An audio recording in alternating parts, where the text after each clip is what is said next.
ಇವತ್ತು ನೀವೆಲ್ಲ ನಾನು ಹುಟ್ಟಿದ ಊರಲ್ಲಿ ನನ್ನ ದಿನಚರಿಯ ಒಂದು ಚಿಕ್ಕ ಗ್ಲಿಮ್ಸ್ನ ನೀವೆಲ್ಲ ನೋಡ್ತೀರಾ. ನನ್ನ ಊರು ಚನ್ನಗಿರಿ ತಾಲೂಕಿನ ಒಂದು ಚಿಕ್ಕ ಗ್ರಾಮ. ಇಲ್ಲಿ ಬರೀ 2 ಲೈನ್ಸ್ ಮನೆಗಳ ಮಾತ್ರ ಇದೆ. ನಾವು ಎಲ್ಲೇ ಹೋಗಿದ್ರು, ನಾವು ಏನೇ ಮಾಡ್ತಿದ್ರು, ನಮ್ಮ ಊರೇ ನಮಗೆ ಚಂದ ಅಲ್ವಾ. ನಮ್ಮ ಚನ್ನಗಿರಿ ಸೈಡ್ ತೋಟಗಳೇ ಜಾಸ್ತಿ ಇರುತ್ತೆ. ಆ ತಂಪು ಗಾಳಿ, ಹಾಗೆ ನಿಮಗೆ ಕೇಳಿಸ್ತಿರ್ಬೋದು ಹಕ್ಕಿಗಳ ಚಿಲಿಪಿಲಿ ಎಷ್ಟು ಇಂಪಾಗಿ ಕೇಳಿಸ್ತಿದೆ ಅಲ್ವಾ. ಸೊ ಇವತ್ತು ನೀವೆಲ್ಲರೂ ನನ್ನ ಊರಲ್ಲಿ ನನ್ನ ಒಂದು ದಿನದ ದಿನಚರಿ ಹೇಗಿರುತ್ತೆ ಅಂತ ನೀವೆಲ್ಲ ಒಂದು ಚಿಕ್ಕ ಗ್ಲಿಮ್ಸ್ನ ನೋಡ್ತೀರಾ.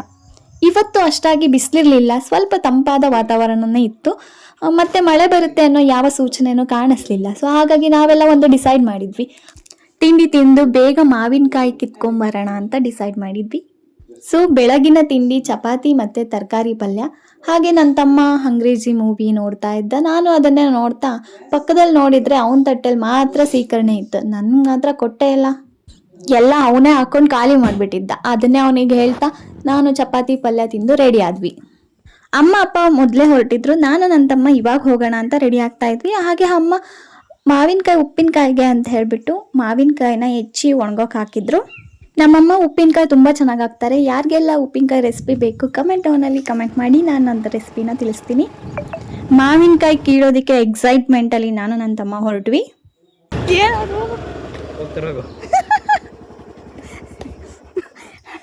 ಬಿದ್ದೋಯ್ತಾ?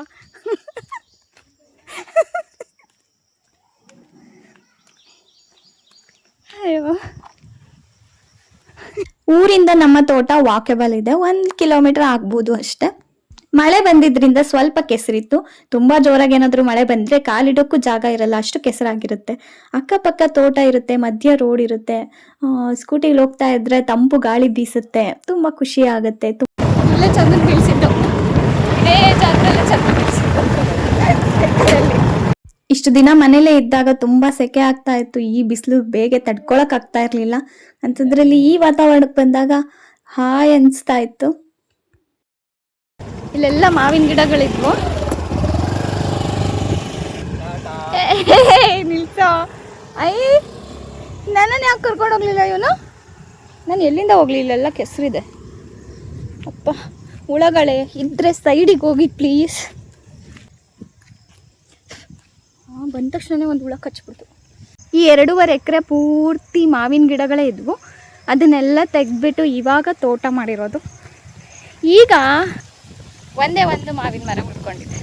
ನಾನು ಚಿಕ್ಕವಳಿದ್ದಾಗ ಮಾವಿನ ಮರ ತುಂಬ ಚಿಕ್ಕದಿತ್ತು. ಆಗ ಒಂದು 8-10 ಮಾವಿನ ಮರಗಳಿದ್ವು. ಆಗ ನಾವು ಮರ ಹತ್ಬಿಟ್ಟೆ ಹರ್ಕೊಳ್ಳೋ ಅಷ್ಟು ಕೆಳಗಡೆನೇ ಇತ್ತು, ತುಂಬ ಚಿಕ್ಕದಾಗಿತ್ತು. ಇವಾಗ ನೋಡಿದರೆ ಏಣಿ ಹಾಕ್ಕೊಂಡು ಹರ್ಕೋಬೇಕು, ಅಷ್ಟು ದೊಡ್ಡದಾಗಿದೆ. ಇವೇನೇ ಹೇಳಿ, ತೋಟದಲ್ಲಿ ವಾಕ್ ಮಾಡೋದು ಒಂಥರ ಮಜಾ ಇರುತ್ತೆ. ಈಗ ಒಂದೇ ಒಂದು ಮಾವಿನ ಮರ ಇದೆ, ಅದರಲ್ಲಿರುವಂಥ ಕಾಯಿಗಳನ್ನ ಈಗ ಕಿತ್ಕೊಂಡು ಹೋಗಬೇಕು.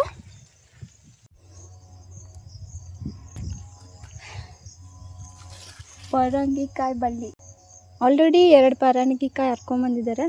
ಇಲ್ಲಿ ಪೂರ್ತಿ ಪರಂಗಿಕಾಯಿ ಬಳ್ಳಿ ಇದೆ.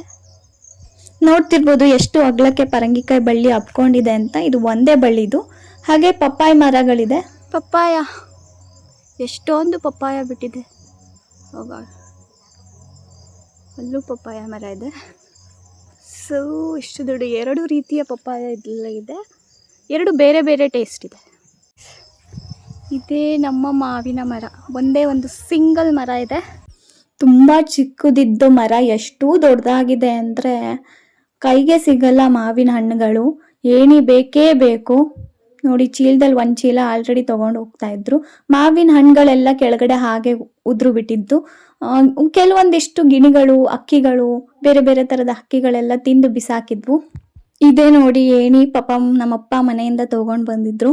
ಮಾವಿನಕಾಯಿಗಳು ತುಂಬ ಮೇಲಿದ್ದರಿಂದ ಏಣಿ ಹತ್ತಿ ಕೆಲವೊಂದು ಅರೆಗಳನ್ನ ಕೊಯ್ದುಬಿಟ್ಟು ಆಮೇಲೆ ಬಿಡಿಸ್ಕೋಬೇಕಾಗಿತ್ತು. ಆ ಥರ ಆಗಿತ್ತು. ಎಲ್ಲ ಮಾವಿನಕಾಯಿಗಳನ್ನೂ ಕೀಳೋಕ್ಕಾಗಲಿಲ್ಲ, ಬಿಕಾಸ್ ತುಂಬ ಮೇಲಿರೋದ್ರಿಂದ ಅರೆಗಳನ್ನ ಕಡಿಬೇಕಾಗ್ತಿತ್ತು. ಎಷ್ಟೊಂದು ಅರೆಗಳನ್ನ ಕಡಿದು ಆಮೇಲೆ ಮಾವಿನಕಾಯಿನ ಕಿತ್ಕೊಂಡಿದ್ದು. ಇನ್ನು ಕೆಲವೊಂದನ್ನು ನಾನೇ ಹಾಗೆ ಬಿಡಿಸ್ಬಿಟ್ಟೆ, ಯಾಕಂದರೆ ಆಲ್ರೆಡಿ ಬೇಕಾದಷ್ಟು ಮಾವಿನಕಾಯಿಗಳು ನಮಗೆ ಸಿಕ್ಕಿದ್ವು. ಇಲ್ಲಿ 2 ಕಾಯಿ ಇದೆ, ನಾನೇ ಬಿಟ್ಟೆ. ಸೊ ಹಾಗಾಗಿ ತಿನ್ನೋಕ್ಕೂ ಆಗಲ್ಲ ಅಲ್ವಾ ಅಷ್ಟೊಂದಿದ್ರೆ. ಸೊ ಹಾಗಾಗಿ ಹಾಗೆ ಬಿಟ್ವಿ. ಎಷ್ಟೊಂದು ಹಂಚಿ ಕೂಡ ಉಳಿಯುವಷ್ಟು ಮಾವಿನಕಾಯಿಗಳು ಸಿಕ್ಕಿದ್ವು. ಮಾವಿನಕಾಯಿನ ಕೀಳ್ಬೇಕಾದ್ರೆ ಜೋರಾಗಿ ಅದನ್ನ ಎಳಿಬಾರ್ದು, ಅದನ್ನ ನೀಟಾಗಿ ರೋಲ್ ಮಾಡಿದ್ರೆ ಅದೇ ಕಿತ್ಕೊಂಡ್ ಬರುತ್ತೆ. ನೋಡಿ ಈ ತರ ಮಾಡೋದ್ರಿಂದ ಹಾಲು ಕೂಡ ಸಿಡಿಯೋದಿಲ್ಲ, ಸೊ ನೀಟಾಗಿ ಕಿತ್ಕೋಬಹುದು.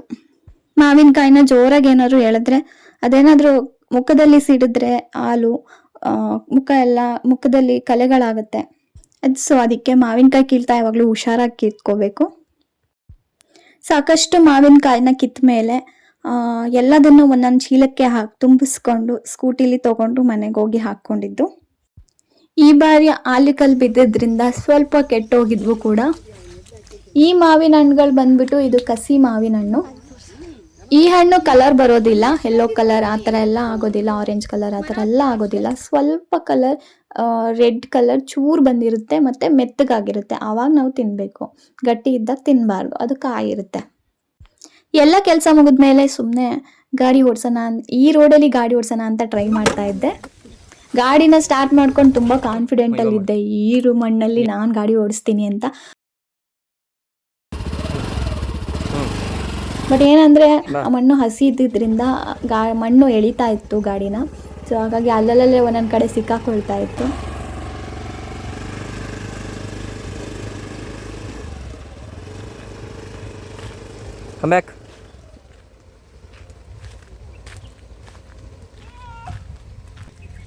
ಏನಿಲ್ಲ, ನಾನು ರೋಡಲ್ಲೆಲ್ಲ ಹೊಡಿತೀನಿ, ತಿರುಗಿಸಕ್ಕೆ ಬರಲ್ಲ. ರೋಡಲ್ಲಿ ಇವಳಿಗೆಲ್ಲ ನೆಟ್ಟು ಬರಲ್ಲ ಫ್ರೆಂಡ್ಸ್. ಇಲ್ಲ ಬರುತ್ತೆ, ಇಲ್ಲ ಫ್ರೆಂಡ್ಸ್ ಬರಲ್ಲ, ಬರುತ್ತೆ. ಈ ಥರ ಎಲ್ಲ ಚೇಷ್ಟೆ ಮಾಡಿಕೊಂಡು ಮಾವಿನಕಾಯಿನ ಚೀಲದಲ್ಲಿ ಹಾಕಿ ತುಂಬಿಸ್ಕೊಂಡು ಮನೆಗೆ ವಾಪಸ್ ಬಂದು ಸುರಿದ್ರೆ ನೋಡಿ ಇಷ್ಟು ಮಾವಿನಕಾಯಿಗಳು ನಮಗೆ ಸಿಕ್ಕಿದ್ದು. ಇನ್ನು ಮೇಲ್ಗಡೆ ಅಟ್ಟದ ಮೇಲೆ ಕೂಡ ತುಂಬ ಮಾವಿನಕಾಯಿಗಳಿತ್ತು, ತೋರಿಸ್ತೀನಿ ನೋಡಿ. ಇಷ್ಟು ಮಾವಿನಕಾಯಿಗಳು ಆಲ್ರೆಡಿ ಕಿತ್ಕೊಂಡ್ಬಂದಿರೋ ಅಂಥದ್ದು. ಇದು 5 days ಬ್ಯಾಕ್ ಕಿತ್ತಿರೋ ಅಂಥ ಮಾವಿನಕಾಯಿಗಳು. ಆಲ್ರೆಡಿ ಒಂದು ಸ್ವಲ್ಪ ಹಣ್ಣಾಗಿದ್ವು ನೋಡಿ. ಈ ಥರ ಫುಲ್ ಕಲರ್ ಬಂದಿರೋದ್ರಿಲ್ಲ, ಚೂರು ಬಂದಿರುತ್ತೆ ಮತ್ತು ಮೆತ್ತಗಾಗಿರುತ್ತೆ. ಬಂದ ತಕ್ಷಣ ನಾನು ಮಾವಿನ ಹಣ್ಣುಗಳನ್ನ ಹುಡ್ಕೋಕೆ ಬಂದೆ, ಕೈಕಾಲು ಮುಖ ಎಲ್ಲ ತೊಳ್ಕೊಂಡು. ತಕ್ಷಣವೇ ಹಣ್ಣುಗಳು ತಿನ್ಬೇಕು ಅನಿಸ್ತು. ಸೊ ಹಾಗಾಗಿ ಹಣ್ಣುಗಳನ್ನ ಹುಡ್ಕೋಕೆ ಅಂತ ಅಟ್ಟದ ಮೇಲೆ ಬಂದಿದ್ದು. ಇದು ನಮ್ಮ ಅಟ್ಟ. ಹಣ್ಣಂತೂ ತುಂಬಾ ರುಚಿಯಾಗಿತ್ತು. ತೋಟದಿಂದ ಬಂದ ತಕ್ಷಣವೇ ತಿನ್ನಬೇಕು ಅಂತ ನನಗಂತೂ ತುಂಬ ಆಸೆ ಆಗ್ತಾ ಇತ್ತು. ಹಣ್ಣನ್ನು ಹೆಚ್ಕೊಂಡು ಹಾಗೆ TV ಆನ್ ಮಾಡಿಕೊಂಡು TV ನೋಡ್ತಾ ಹಣ್ಣನ್ನು ಎಂಜಾಯ್ ಮಾಡ್ತಾ ಇದ್ದೆ.